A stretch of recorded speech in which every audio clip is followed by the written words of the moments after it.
Good evening, and welcome to the Billie Limacher Bicentennial Park. Please take a moment now to silence your cell phones. And out of respect for your neighbors and the performers, there is absolutely no flash photography. And refrain from speaking while the performance is going on. Thank you. Now, get ready to enjoy an evening with WriteOn, Joliet.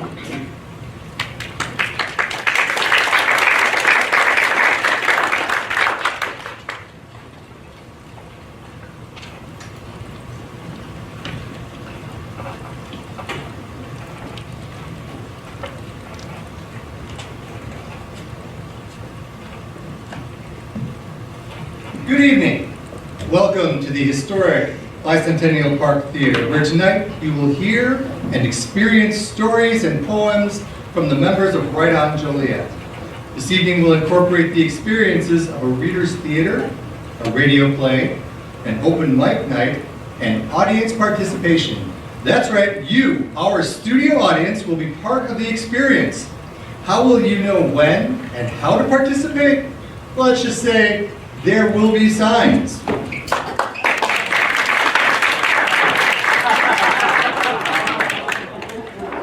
Rigor mortis! Rigor mortis! Rigor mortis! Rigor mortis! Rigor mortis! More about that later. There will be heroes and villains, ordinary people and Greek gods. You can cheer. We hope you'll laugh and smile. At intermission, there will be refreshments and a chance to purchase books by the authors on this stage. And later, perhaps a chance to chat with them as well. Having grown up on this stage, where I participated in the very first Festival of Gnomes in 1976, I recall the words of longtime park manager and director Georgianne Goodson, a dear friend, who would encourage us to always be in the moment by saying, "The magic of live theater is that it happens just this way, just this once." So enjoy the evening and watch for your part. You'll see it when it comes by. Now meet the stars and creators of tonight's stories. Enjoy. Enjoy. Close your eyes, clear your mind. Let the noise of the world around you cease. Tap into the joy of inner peace. Let burdens of day Be lifted away. Allow your worries to fade. Give them to another day, if you so choose. Just simply refuse anyone to rain on your parade. Permit only those bearing smile on face to enter into your space. The time to enjoy It is today. And now, a word from our sponsor. Friends, you turn off your Netflix at night, late at night, only to find you have streamed everything except those shows in Korean or badly dubbed in English? Are you going through movie channels only to find one superhero film after another you've seen again and again? After dinner, do you turn on the TV and nothing is on except wrestling, reality shows about being naked in Africa, and newscasts dominated by crazed politicians that just won't die? Do you suffer from male pattern baldness? If you answer yes to any of these questions, except male pattern baldness, we have the answer for you. Read a book, and not just any book. A book by a WriteOn Joliet author. Check out the display. Thrillers, fantasy, poetry, hot and heavy erotic tales. No, wait, my book doesn't come out till next month. And today only, buy one book and get your second book at absolutely no discount whatsoever. Something for the whole family. Get yours today. And now, one thing always leads to another. I painted my living room ceiling the other day, but it was a different color than the one I was going to put on the walls. So, when I went to get the rest of the paint, I bought 2 gallons because that is what the girl at the hardware store told me I needed, but I completely forgot that that included the ceiling and that I had already painted the ceiling a different color. I thought it was okay. because I really liked the color I was putting on the wall and thought it would look good in my kitchen too whenever I got around to painting that room, which actually could use painting but was going to have to wait because I was already painting the living room and the outside of the house, and certainly was not about to take on another project right now. But after I finished the living room, I had paint left over, and the trim was already off around the doorway between the kitchen and the living room because of the new flooring I had just put down in the living room, which was actually thicker than the old carpeting that had just been ripped out, which is why all the trim had to come off and be redone in the first place. So I thought it would be a good idea to just paint around the doorway, because you know what a pain it is to try not to get paint on the woodwork. And besides, the area around the doorway is too narrow for a roller, so I just thought I'd brush it on. Since I had all this paint in the tray, very little left in the can, and wanted to use it up, because it's pretty expensive stuff, and I didn't want to throw it away, because I knew if I did that, whenever I got around to painting my kitchen, I would probably be short of paint, and it would probably be just equal to the amount that I threw away. So I painted around the doorway, and then thought that was pretty stupid, so I might as well just paint that one wall, which is not very big anyway.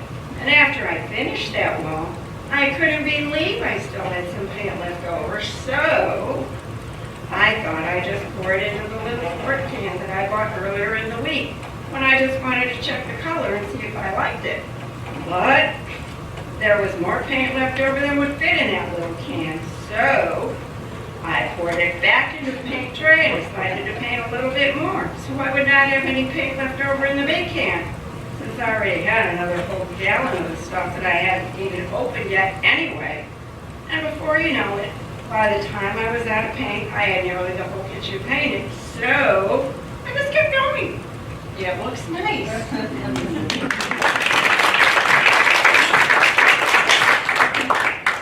I mentioned growing up in and with this theater, which means I spent a lot of downtime between scenes, during director meltdowns, during tech breaks, outside watching the barges go by, the bridges go up and down. One of the really interesting features of this theater is that it's built as a bowl dug into the ground. It's great for handicapped access, as the back row is the same level as the lobby. That also means that the lower part here is below ground level and below water level. Things you notice when you spend a lot of time watching the barges go by, hoping a random barge doesn't crash into the wall, filling the first 3 rows with water. Rest assured, I've been informed the lower level seats all serve as flotation devices in an emergency. And now, for sale. A home once bustling with activity. Now still. A home once vibrating with friendly chatter and joyful laughter. Now silent. A house once filled with love. Was a home. Left now. Just a house. Only a structure remains. A house. Empty. In need of a family. To be home. What the sign out front does not list. Is foreclosed. And now a Joliet traffic report. The Jefferson Street Bridge is closed to land travel for a northbound barge. Cass Street will be next. Stephen King once said about writing, you don't write a story as much as you discover it. Sort of like discovering a dinosaur fossil in a field. You start by digging with a shovel, then a smaller shovel, maybe brushes and tiny picks to get out the little parts, and hopefully you don't smash it in the process and don't lose any pieces. I thought about that when I read this next piece. Did the writer discover this roaming the streets of this town, watching late night television? Perhaps too many nights with TMC, fingering the tune. The Porky Broad flapped her gums about getting stuck in a romantic comedy, but I wasn't giving her no mind. My meat was the tune playing underneath her yap. Some dame singing, "Gimme, gimme, gip, gip, gip, ah." I'd heard it before, but couldn't finger the moniker. Time for some gumshoeing. Cue Peter Gunn. Mancini?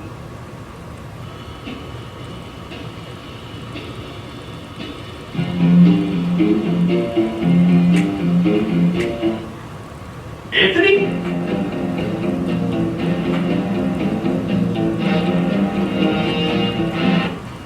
Blues Brothers?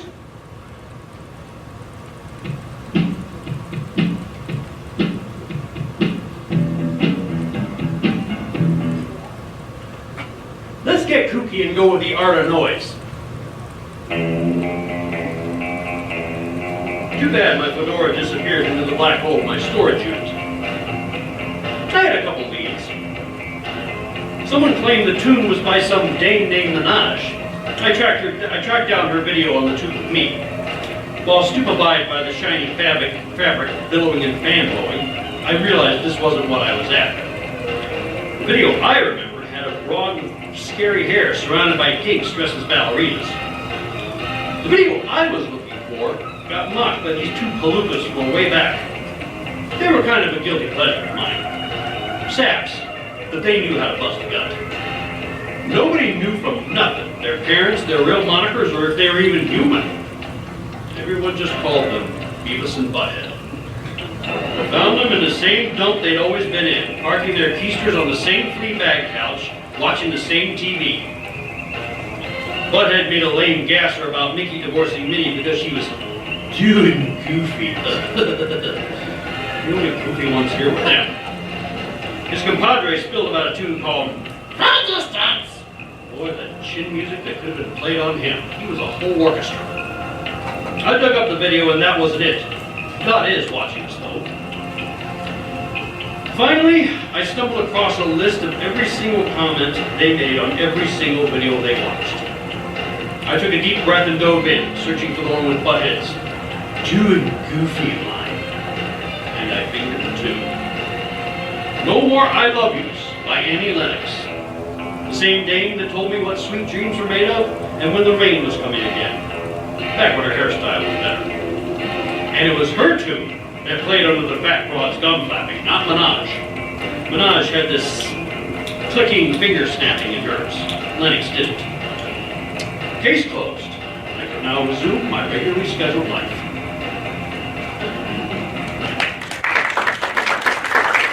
And now a word from another one of our fabulous sponsors. Since opening its doors in 1876, the Joliet Public Library has offered many resources to the citizens of Joliet.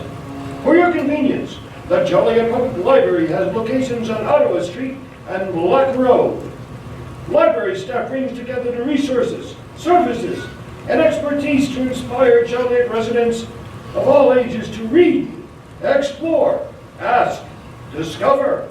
The Joliet Public Library connects you to your world, your community, and yourself. The Ruby Street Bridge is now closed to land travel for a southbound barge. Cass Street will be next. Next up, Double Cross and the Double Cross. 3 men watched the nightly news. DiCarlo sat on the end of the couch from Reynolds and laughed. Baxter stood by the coffee table, his eyes glued to the television. The TV showed an aerial view of the museum as 4 men were led handcuffed to a police van. DiCarlo couldn't make out their faces, but he knew who they were. It was the lead story. Breaking news! Police foil a robbery attempt at the museum. After receiving an anonymous tip, police arrested 4 robbers before they could break in. Full story at 11. The cops got all 4 of them. Just like I said. I told you it would work.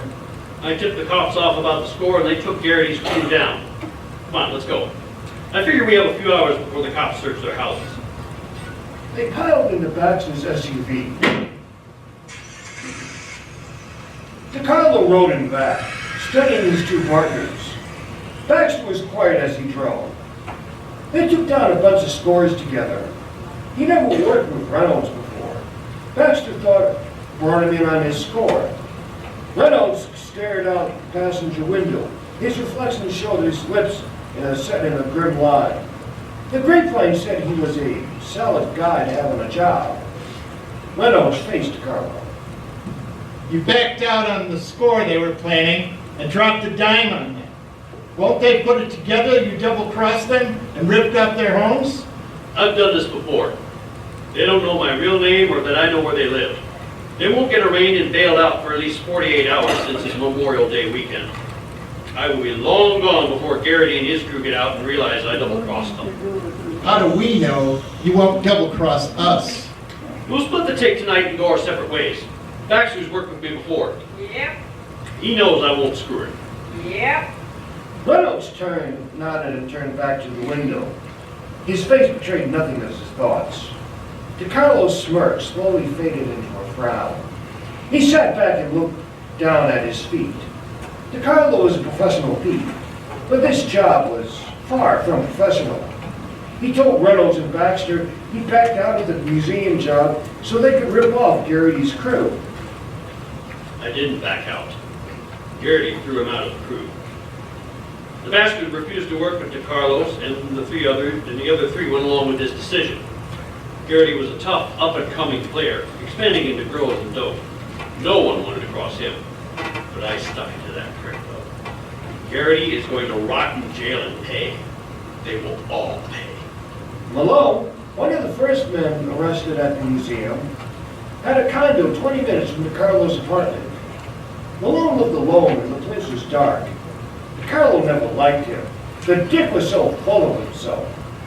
Baxter remained in the SUV, keeping a lookout for the cops. Reynolds picked the door's lock in seconds. They searched each room, looking for Malone's stash from previous scores. The place was neat, almost sterile, with only a few mismatched pieces of furniture. Some of these table lamps still have the price tags on them. I'm not surprised. Malone is something of a transient, never calling any one place home. Roll into a town and set up a place to sleep, do a few jobs, and then move on before anyone caught up with him. I guess we're a lot alike. I found the loot. Reynolds pulled a metal box hidden under a floorboard. Behind a couch containing several stacks of cash and jewelry, DiCarlo watched him, impressed. Reynolds is good. A shame this is his last job. They then drove to Carlson's house. He was the second man arrested. The house was a small, one-story bungalow at the edge of the city, an area known for hookers and drug dealers. Carlson keeps a key under a pot next to the back door. Here it is. What is that stench in the kitchen? The place is a mess. The dishes look fuzzy. What's in the kitchen table? Partially filled takeout containers and pizza boxes. Christ, I hope we don't have to search the fridge. It took longer to search Carlson's house. The rest of the place was as much a dump as the kitchen. They couldn't find his stash. Carlson loved to tell stories about all the big scores he pulled over the years. I encouraged him and pretended he'd eat it up like candy. I don't know, man. Maybe he didn't keep it here. Or maybe he didn't have anything. No. Carlson hit some big scores over the years. There's got to be some. His voice trailed off as he followed Reynolds' gaze out the window over the sink. The garage! They found the loot hidden in a tool chest. More stacks of cash and 3 packages of heroin. Are you going to take that? Yep, I know someone who can move it. I'm not waiting on that. I'll just take my cut in cash when we're done tonight. Sure. You'll get your cut. You guys are finally back. Are we gonna hit that third guy's place tonight? Rodriguez? No, we'll go to Garrity's cabin. Rodriguez has a wife and kids. They could be home. I don't want to mess with that. Garrity's place is out in the woods and the cops won't get around to it for a while. Garrity's a hard case. Not someone I would want to double cross. I hear his son stays out there sometimes when Garrity isn't using the place. Garrity is going to be away for a long time. There are 3 of us if the son's there. It's the perfect place for Garrity to hide his money. We're going. I hope the son is there. What better way to get back at Garrity than killing his kid? The clock read on the dashboard for at 4 in the morning, by the time they reached the cabin, a criminal's dream hideout. It was in a secluded area, miles from the nearest neighbor. The two-story building was huge and dark. The whole place was lavishly furnished and well-maintained. Garrity often threw wild parties there, entertaining his drunk connections and bringing girls up from his club. Reynolds was quiet as they entered. He found the floor safe under a rug in the master bedroom in only a few minutes. DiCarlo watched him examine the safe, his hand on the Glock in his coat pocket. Not yet, but soon. It'll take me a few minutes to open this. Why don't you go looking around for anything else? DiCarlo went back into the main room. Pale morning light streamed through the front door. DiCarlo moved towards the door. Then a large figure loomed in the doorway. DiCarlo expected Baxter to come in and help him finish off Reynolds and hide the body. DiCarlo planned to shoot Baxter afterwards and blow town with the entire score. But this was a shorter, older man with a barreled chest. He held a pistol trained at DiCarlo. Gary? I sent one of my guys to take my place in the heist. Garrity tossed DiCarlo's bag of cash on the floor. I took care of Baxter. We will take their bodies further to the woods and dump them. Reynolds reached into DiCarlo's coat as he walked past and pulled out the Glock. He came to stand next to Garrity, aiming at DiCarlo's head. You are double-crossing me? I like to think of it as not double-crossing my dad.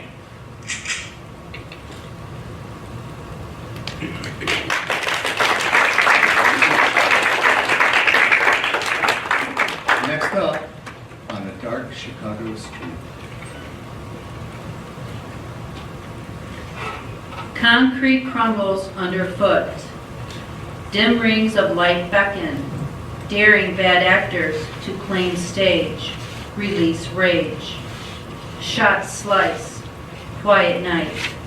Morning breaks with tears. Crumbling concrete claims another on a dark Chicago street. For lost soul, curtains close. Audience runs from sight.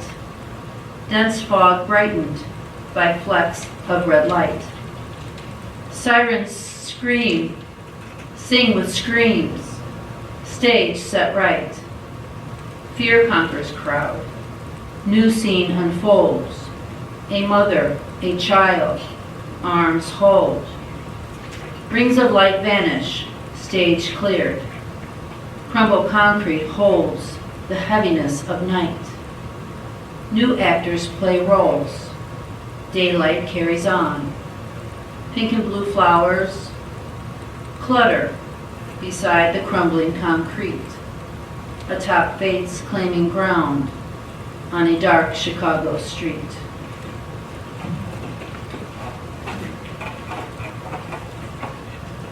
There seems to be an impasse at the Cass Street Bridge. Nothing to worry about. Well, I hope that clears up before the end of the show. Next up, we have an exciting interview from our friend Mediator, the next in her series, bringing all the latest gossip from Mount Olympus. Let's give a warm welcome to Mediator and Goddess of Fall. Welcome everyone to another thrilling show. I'm Mediator, and this is It's all Greek to me! Yes, the show that brings the god and goddesses down into your living rooms.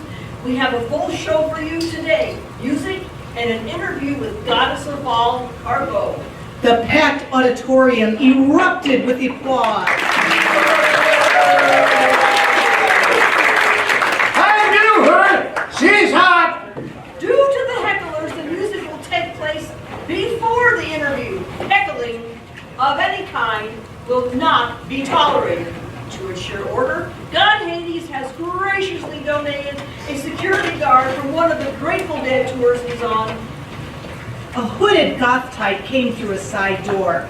Deadlock adjusted his headset, then walked in between rows and randomly picked up unsuspecting members and shook them like rag dolls. Stand up, you! Wait! Deadlock grabbed the guy's collar and thrust him to a standing position. Time for a hit down! Deadlock punched the person's front and back pockets and cracked the person on the head just for fun.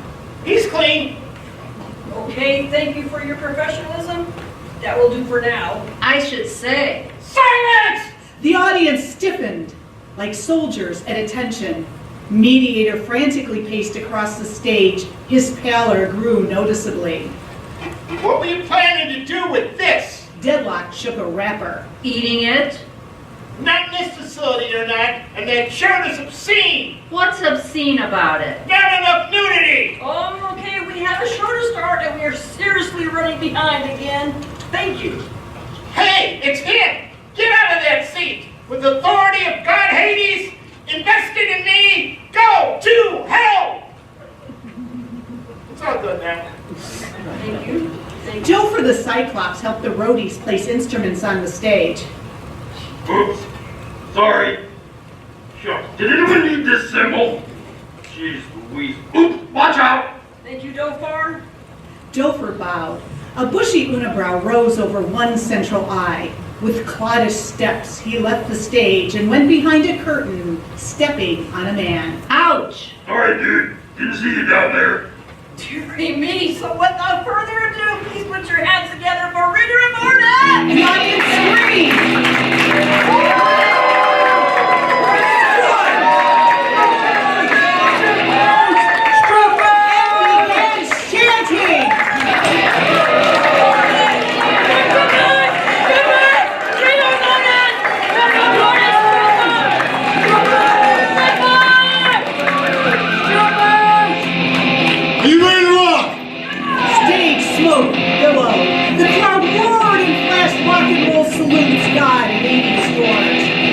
The drummer tapped the drumsticks, causing the man before hitting his drum kit with force.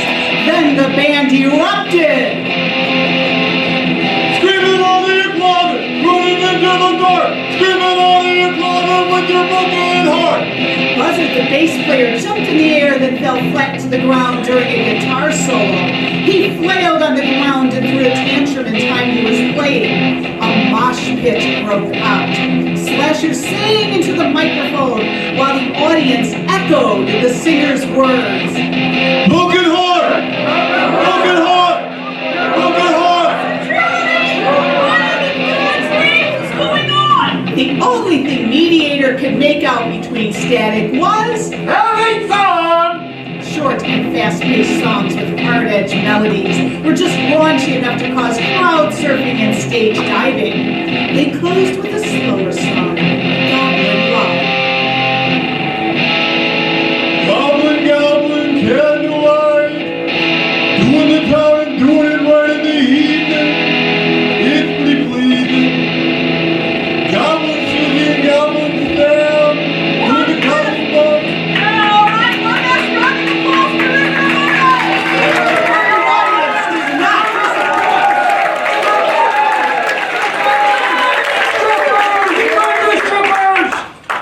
The band left the stage. The roadies and Dofer cleared the instruments. Uncharacteristically, Dofer didn't smash, crash, bash, or break anything or anyone. A pained look marred Mediator's face as he prepared for the interview portion. The audience chanted,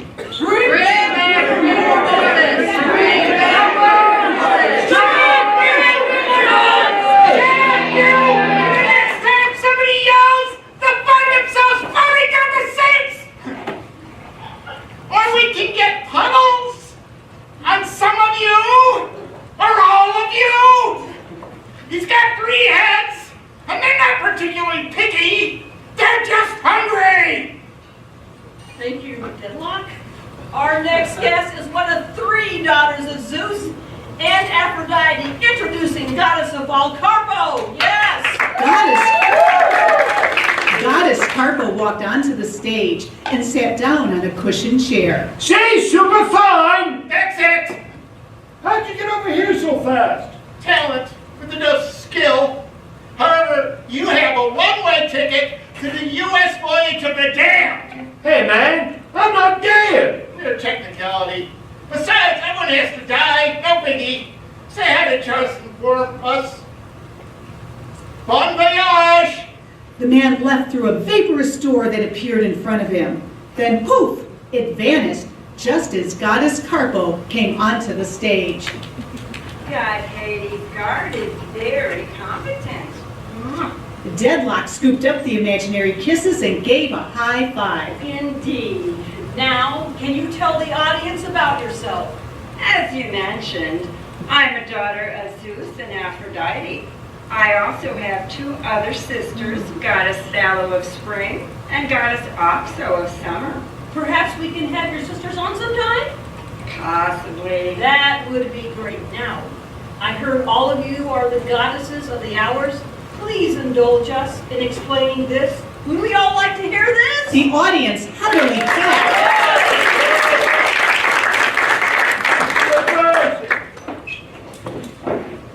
We are the goddesses of the order of nature and the seasons, but also of justice, which is why I applaud the security guard.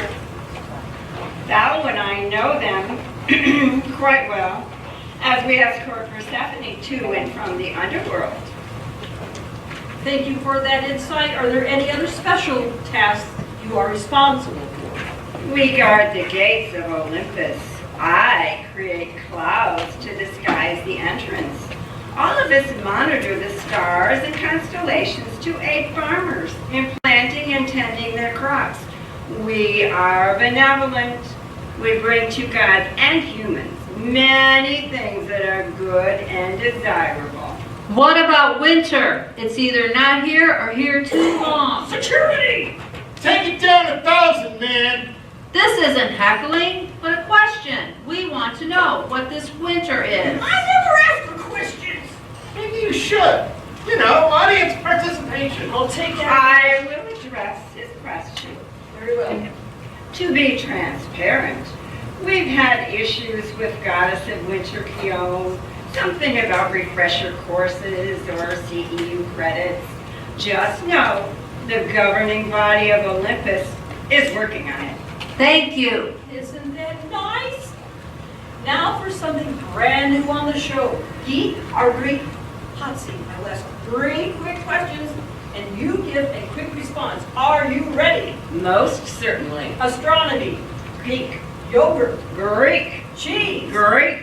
books. Geek and Greek. And this ends another episode of It's all Greek to me. I'd like to thank the security guards for their work, the band rigger and Mortis, and especially Goddess Fall. Carpo, I am your host mediator. Stay tuned to the next show of It's all Greek to me. We will discuss if heroes should be responsible for mowing the fields of Bilcea.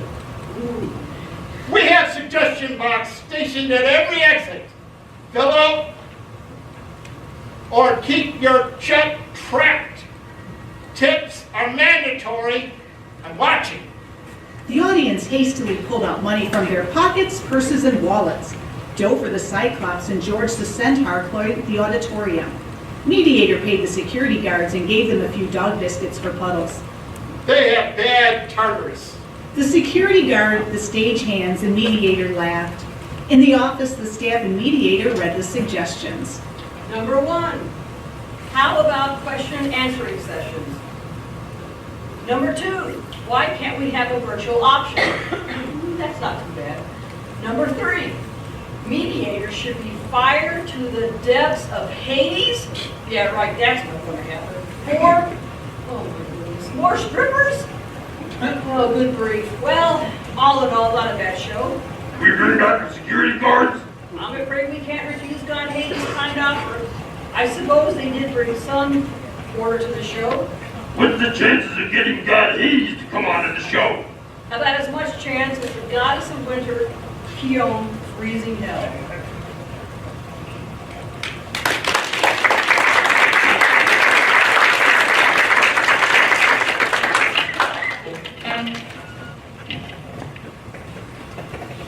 Well, thank you, Mediator, for that amazing interview. Well, that wraps up Act 1. We are going to take a brief intermission, We invite you to get some refreshments, perhaps pick up a book from one of your favorite local authors. Buy some books! I'm gonna be watching! Books are for sale in the lobby. All purchases can be checked out at our convenience one-stop checkout stand, courtesy of Jan Staley, owner of the Book Market, featuring the best in local writers. And thank you from our sponsor, The Book Market Sales and Training Center in Crest Hill is the leading bookstore serving Joliet, Plainfield, Sherwood, Romeoville, Lockport, Bolingbrook, New Lenox, and surrounding areas since 1977. We offer used books, novels, children's books, graphic novels, audiobooks, religious books, sports books, monthly book signings, and much, much more. For more information, visit the Book Market Sales and Training Center in Crest Hill,